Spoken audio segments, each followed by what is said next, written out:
So these are stories are near and dear to my heart. We do discuss about mental health issues all the time on my platform. We could be talking about another topic and somehow we get on the topic of mental health and how a lot of people fall short through the system, or they're on medications but they're not being supervised through doctors or facilities where they can be in safety and others on the street can walk around in safety, not having to worry about these triggers that people have, that they just one day wake up and just decide that they're going to go on a rampage for no apparent reason. They're just going through mental issues in their own head. Something compels them to want to do something like unalive someone, and then you have victims all over the place because we've fallen short helping these people with these mental health issues. Because one, like we were discussing before on my channel, which was made good sense, sometimes we want to help family members and friends that have mental health issues. However, we have other kids or family members in the house that they might harm, and we can't take that risk. And then there's a waiting list. um there's psych evaluations that have to be done. There's a lot of money.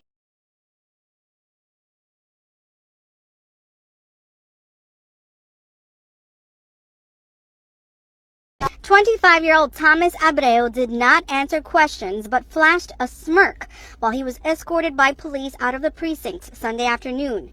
He's been charged with murder, attempted murder, and criminal possession of a weapon. Investigators say on Saturday, Abreu was riding a scooter while he went on a shooting rampage. Say the suspect first shot a 21-year-old man in the shoulder and a few minutes later rode his scooter on Jamaica Avenue, then shot 86-year-old 𝗪𝗛𝗧𝗖𝗛. There are people that are crying out for help. I don't know if this young man is crying out for help. I definitely can say it's still in my opinion, but I definitely can say that he obviously had to have some sort of issues to get into a cop car after doing these heinous crimes and unaliving people, to be smiling or smirking like this is a game.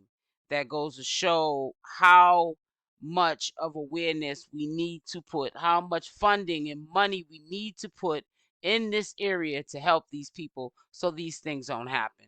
The family of 𝗪𝗛𝗫 stopping by the place where he spent his final moments. The father, grandfather, and great-grandfather had just left the mosque. He enjoyed life, very life person, had a good charisma about him. People in the community have been lighting candles on the sidewalk where he collapsed. Investigators say the suspect went on to randomly fire at people outside of a nail salon but didn't hit anyone. Then they say he shot a 44-year-old man in the face in Hillside, Queens. Police. We're already talking on a topic now, that people have left carbonation, and we're hoping that some of them don't fall short by the wayside and end up doing these heinous things to people as well.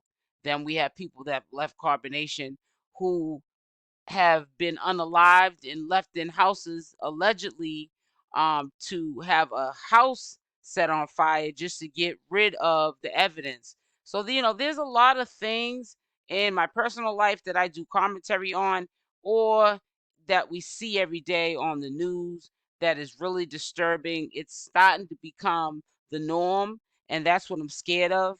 And it's also scary to me because people sometimes don't have a clue that these people are going to strike. And these people could be your family members that you sleep with, your associates, your friends.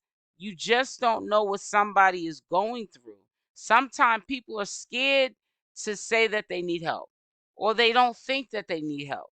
But there have to be avenues that are set in place so that these incidents don't continue to happen, because there are too many incidents that are happening in stores like Walmart, Walgreens. I mean, places where there are large amounts of people, and people go into these places. They're not probably even licensed to have a pume pume. We're gonna find a better word for that name, but you guys get what I'm saying. We got to be real sensitive up here on the platform. But they're going around with something that is like a demon on their back, and they don't know how to shake it. They don't know who to talk to.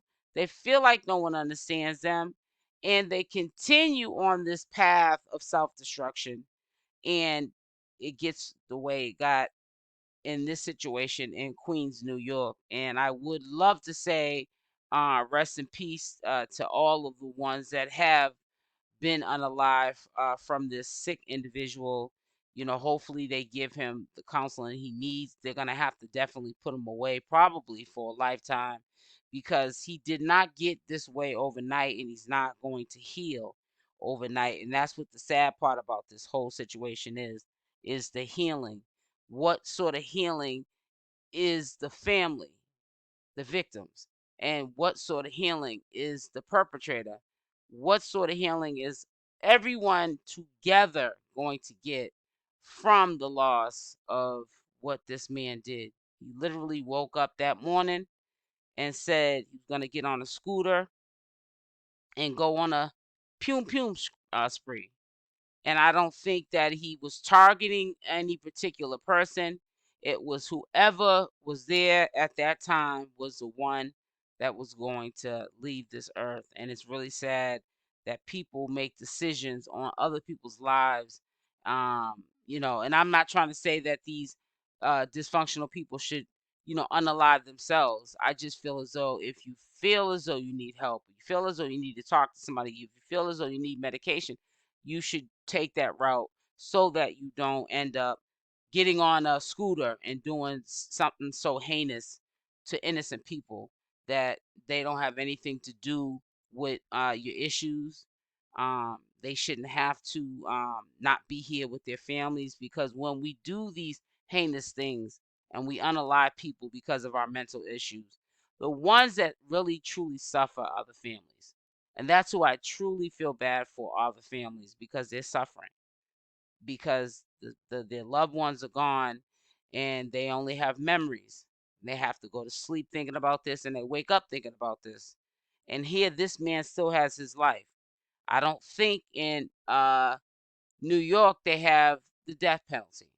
So he's probably will be locked up for the rest of his life. But who knows? The system is not flawed. The system has flaws.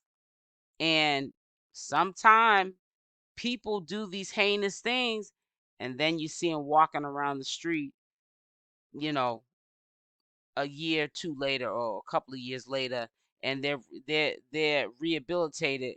But what about the families who've had to suffer and wake up day and night, go to sleep at night thinking about how their loved ones should have been here and they died over senselessness?